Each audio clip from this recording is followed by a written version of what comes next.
ಈ ರೀತಿ ಚಿಂತಾಕ್ರಾಂತಿ ಏನಾಯ್ತು? ಏತಕ್ಕೋಸ್ಕರ ಈ ರೀತಿ ಚಿಂತಾಕ್ರಾಂತಿ?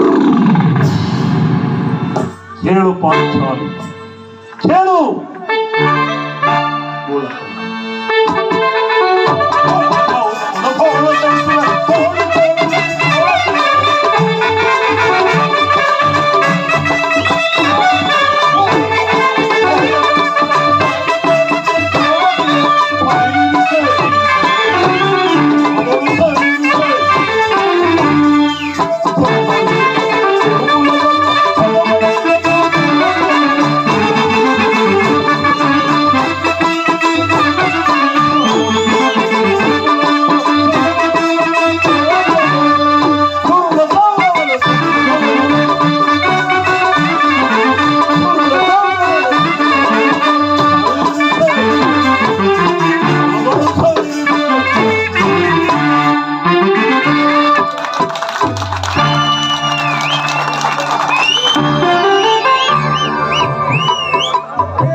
ತುಂಬಾ ಧನ್ಯವಾದಗಳು.